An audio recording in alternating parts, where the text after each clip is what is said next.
Par rapport au moteur, la première étape, on l'a démonté. Un moteur qu'on était supposé refaire, puis finalement, il était quand même assez brisé. Ça fait qu'on a starté un autre moteur pour le remonter. Ça fait que là, dans le fond, je les ai appris un peu toutes les composantes internes du moteur, à quoi ça sert, puis comment le fonctionnement d'un moteur aussi, où ce que l'essence rentre, puis pour que ça donne sa poussée, puis qu'un moteur fonctionne. Quelqu'un n'y pense pas quand il vire l'attelé puis il part le matin, ça a l'air de rien, mais il se passe beaucoup d'étapes. Après ça, c'est de comprendre le fonctionnement pour savoir un peu quoi que tu fais quand tu installes une pièce, à quoi est-ce qu'elle sert. Quand tu comprends le fonctionnement, mais c'est plus facile après ça de trouver un problème si tu as un problème.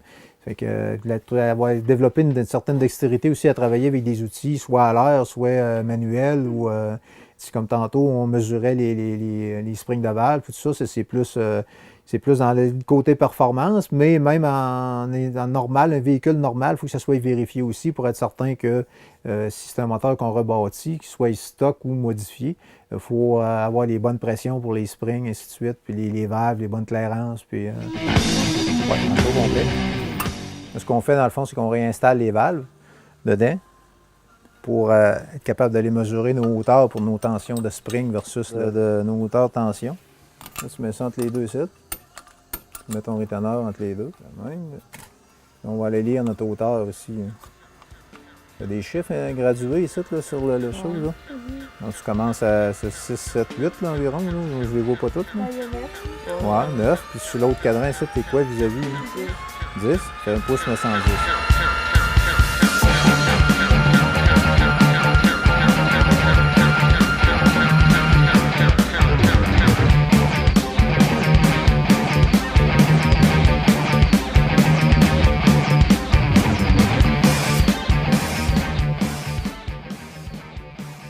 Un pouce 800, un pouce 880 comme il donnait tantôt.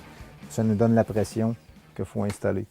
Peut-être qu'il faut aller vérifier la pression par rapport aux cams qu'on va mettre. On vérifie notre tension, on check tous nos springs. Après ça, on va tous les remesurer un par un dans un autre endroit que je mesure pour voir juste avoir une idée de la tension, si ils sont pas mal tout égales. Puis après ça, on va s'ajuster selon la hauteur que je veux avoir, puis l'ouverture aussi du cam. Là-dessus, non, il se débrouille bien. On a quand même fait plusieurs étapes là, ce matin aussi. Puis l'après-midi, on s'en va vers l'assemblage des têtes là, pour finaliser les grosses pièces en général. Après ça, ça va être l'assemblage final là, de réassembler tous les accessoires sur le moteur puis se mettre être prêt à faire feu, comme on dit. Oui, c'est sûr qu'il faut faut pas que tu te décourages à la première chose. Ça prend beaucoup de patience, travailler en mécanique automobile. Il y en a plusieurs qui me le disent, t'es patient, parce que c'est quelque chose que quand tu assembles un moteur complet, si tu n'as pas de patience, c'est mieux de pas trop t'enligner en mécanique, parce que ça n'en prend. S'ils développent une certaine passion pour l'automobile d'ici quelques années, bien, ils prendront des cours de perfectionnement dans ce côté-là pour continuer en automobile, ou peu importe le secteur de l'automobile. Ça peut être de la vente, ça peut être n'importe quoi, ça peut être... mais au moins, s'ils développent une passion dans quelque chose, bien, c'est de pousser dans ce que tu aimes. Ben, j'ai fait du décapage, du sandblast, puis tout, là.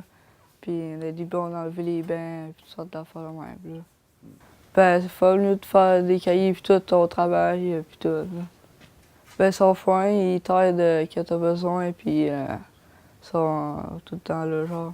Ton père, je pense qu'un garage, ça t'a-tu aidé, ça, à développer une certaine passion pour la mécanique? Parle-moi ça un peu. Ben, on a fait des moteurs puis fait que je connais les moteurs, là, comment les défaire, là, je suis capable. Là. Ben, on l'a démonté, là, puis là, on est en train de le rassembler, là. Puis tout en checker les pièces, là. OK. C'est le fun ou... Ouais, c'est le fun. Sauf ça, là, en gros, là, comment tu trouves la gang, tout ça, le projet, ça répond-tu à tes attentes? Ben, je trouve que c'est une bonne gang, puis je m'attendais pas mal à ça, là, que ça va être le fun, là. Parfait. Mais regarde, c'est pas plus long que ça. Je te remercie, Jimmy. OK.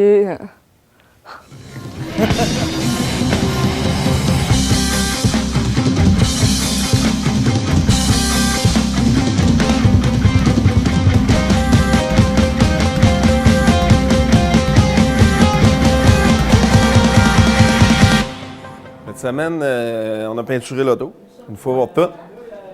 Ça s'est fait de soir, parce que c'est quand même une tâche là, assez ardue. Là. Il y a presque 10 couches de peinture sur ce véhicule-là. C'est une couleur perle avec trois couches de peinture différentes.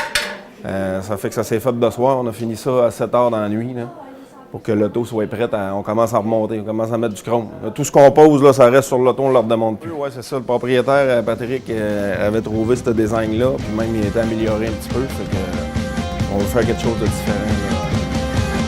Un petit peu différent de la photo, mais différent aussi de ce qui s'est déjà fait.